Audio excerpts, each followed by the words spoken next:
Hello and welcome to the Pilgrim Way. My name is Norman Graham and I'm a minister in the Baptist Union of Churches in Scotland. The aim of these signposts is to try and help to connect the text of the Bible with our everyday lives. Thanks for listening today. I want to continue in our series of signposts on the Sermon on the Mount by reading a few verses from Matthew chapter 6, verses 19 to 24. Do not store up for yourselves treasures on earth where moths and vermin destroy and where thieves break in and steal, but store up for yourselves treasures in heaven where moths and vermin do not destroy and where thieves do not break in and steal. For where your treasure is, there your heart will be also. The eye is the lamp of the body. If your eyes are healthy, your whole body will be full of light. But if your eyes are unhealthy, your whole body will be full of darkness. If then the light within you is darkness, how great is that darkness? No one can serve two masters. Either you'll hate the one and love the other, or you'll be devoted to the one and despise the other. You cannot serve both God and money. Well, it's long been noted that the first 18 verses of Matthew 6 kind of describe the Christian's private or secret life through issues like giving and praying and fasting. And the rest of the chapter kind of looks at our public life, because in these verses Jesus goes on to deal with the questions of money and possessions and food and drink and clothing and ambition. But I think it's important to recognise that whilst each of those areas we kind of like to separate them off as being distinctly different from each other, they're all intimately intertwined and not easily separated. It's doubtful, in fact, if you can really neatly separate them. But it would also be, I think, dangerous to think that verses 1 to 18 relate to the sacred aspects of life and the rest of the chapter relates to the secular aspects, as though those were separate things also. History shows that to divorce the sacred and the secular is always disastrous, and in fact the Bible never makes that kind of distinction. It views all activities of life as sacred, even some that we might think of as mundane. As John Stott has written, if we are Christians, everything we do, however secular it might seem, like shopping or cooking, is religious in the sense that it's done in God's presence and according to His will. One of the emphases that Jesus makes in this chapter is precisely on this point, that God is equally concerned with both areas of our life, private and public, religious and secular. But it's also, I think, important to repeat a point from an earlier signpost, that Jesus isn't forbidding material possessions or suggesting that they're inherently bad. Excuse me. In fact, both testaments recognise the right to material possessions, including money, land, animals, houses, clothing, every other thing that is honestly acquired. God has made many promises of a material blessing to those who belong to and are faithful to Him. The foundational truth that underlies the commandments not to steal or covet is the right to personal property. Stealing and coveting are wrong because what is stolen or coveted rightfully belongs to someone else. The Bible often advises people to work hard and follow good business practices. In Proverbs 6, the ant is commended for storing up supplies for the winter. In 1 Timothy 5 and 8, the Apostle Paul says that anyone who fails to provide for their family has effectively denied the faith and is worse than an unbeliever. So Jesus' teaching in the Sermon on the Mount is not some kind of Marxist manifesto for collectivism. His concern isn't so much with money and possessions in themselves, but with our attitude towards them. By contrasting treasures on earth with treasures in heaven, he's contrasting two very different sets of values, two different ways of living. The shift in metaphor from treasure to light in verse 22 is, at first glance, a kind of difficult one to grasp, because the concepts it's expressing aren't really common in 21st century Western cultures. As Michael Wilkins notes, the idea itself, however, is quite simple. The eye is pictured as the window through which light comes into the body. If a window is clean and the glass is clear, the light that comes in will properly light every part of the room. If the window is dirty, the light will be hindered and the room will not receive the full benefit of light. Of course, Jesus isn't just giving us a lesson in optics here. We can understand what he's getting at by looking more closely at the words that he uses. The word good, sometimes also translated as clear, can also mean single, in the sense of singleness of purpose or an undivided loyalty. And that this is the intended meaning of Jesus' use of the word is borne out by the statement that you can't serve two masters. His disciples are called to a single-mindedness of purpose in life, even in regard to money and material possessions. What we are to do is single-mindedly serve God and bring even our money and material possessions under the rule and reign of Jesus, the saving King. The Greek word for bad here refers to something that's morally evil. In the ancient world, the evil eye indicated an envious coveting of what belonged to someone else. It was a greedy and avaricious eye. D.A. Carson notes that among the rabbis, the evil eye indicated selfishness. And in that case, the good eye might well indicate committed generosity. Material things are, generally speaking, morally neutral, being in themselves neither good nor bad. It's the human element that creates the problem, for it is our nature to act in an evil way. It's human who store up treasures greedily, selfishly, and covetously. The treasures themselves are morally neutral.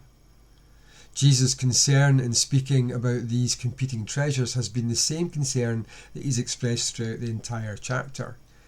That is to say, he's concerned with the heart of the person involved. In Scripture, the heart is used metaphorically to represent a person's inner being, the causative source of a person's spiritual, emotional, and psychological life. It's who we really are. It's the thing that drives us. It's the desires of our heart that determine the shape of our actions. Of course, what a person values is driven by the nature of their person's heart.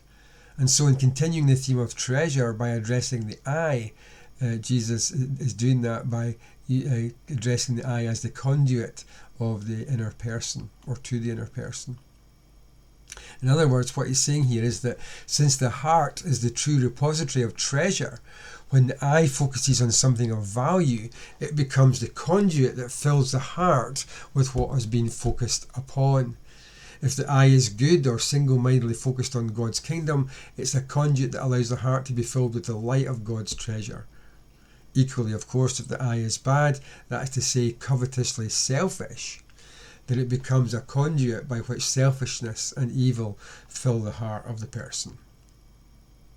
In the movie The Silence of the Lambs, the serial killer Hannibal Lecter says to the FBI agent Clara Starling, "What is it that we covet?" And she replies, "It's that which we see every day." Jesus' line of reasoning here is similar. As Charles Price notes, our vision, the issues on which we set our sights and goals, motivate us in the present, is either good and brings light or bad and brings darkness. Jesus has spoken of an alternative treasure, now an alternative vision. Next he'll speak of an alternative master. It's important that we understand this development.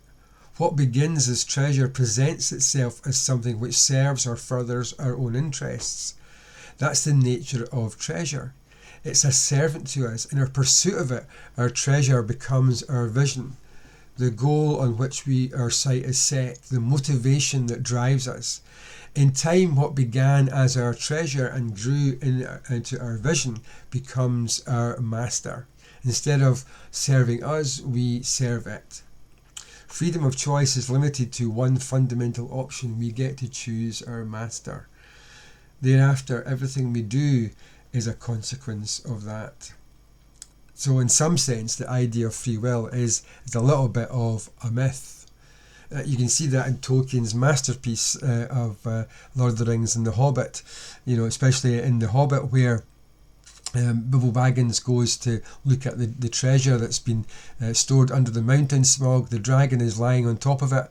And it was the dwarves' hunger for treasure, their lust for it, the thing that drove them to get more and more and more.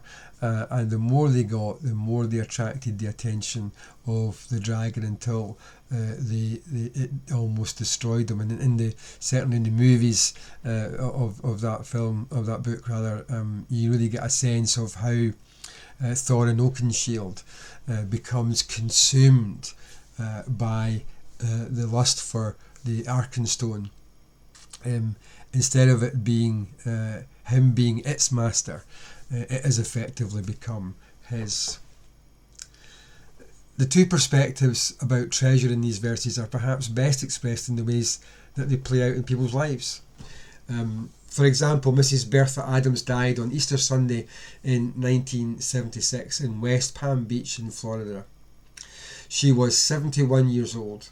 According to the coroner, she died of malnutrition. She literally starved to death. Excuse me. Her home was filled with rubbish. One investigator said it was the worst case he'd ever seen. But amid all the jumble of her filthy belongings, they found two safe deposit box keys for local banks. When they opened them, they found $800,000 in cash, as well as stock certificates, bonds, financial securities, and other valuables. It turned out that she was a multi-millionaire, but she literally died of starvation. She was the very epitome of the kind of person Jesus is speaking of here, who treasures earthly treasures, who hoards them up selfishly, but in the end they are destroyed by their own treasures. The treasures don't do them any good. Now, her life might be an extreme example of the lethal dangers of materialism, but nonetheless it's a warning to us that whilst materialism and consumerism promise much, in the end they can't deliver the treasure that we really need. Now, in contrast, John Wesley enjoyed an exceptionally long ministry, one that spanned most of the 18th century. During that time, he earned a considerable amount of money from his published sermons, hymns, and other works. But when he died, he left only £28 to his family, a set of silver teaspoons, and £1 for his burial. All because he continually gave what he earned to the Lord's work and in his service. In a famous sermon called The Use of Money, he said, "Earn all you can, save all you can, and give all you can." He lived by those principles, and he died happy and content, knowing that he had stored up treasures in heaven. As we've already noted, it's not the treasures themselves that's the problem here, but rather it's our attitude towards them. Notice carefully the wording of verse 19. Jesus doesn't say, "Do not store up treasures." Rather, he says, "Do not store up treasures for yourselves, treasures on earth." Do not store up for yourselves treasures on earth. It's the accumulation of earthly treasure for our own sakes that's problematic. It's always right to provide for our families, to make reasonable plans for the future, to make wise investments, to have money to carry on a business, to give to the poor and support the Lord's work. It's being dishonest, greedy, covetous, stingy, and miserly about possessions that's wrong. To honestly earn, save, and give is wise and good. To hoard and spend only on ourselves not only is unwise, it is sinful. Contrary to many misquotes, 1 Timothy 6:10 does not say that money is the root of all evil, but rather that the love of money is a root of all kinds of evil. Consider the Pharisees and religious leaders of Jesus' day. They were materialistic, greedy, covetous, grasping and manipulative, judgmental, harsh and self-righteous.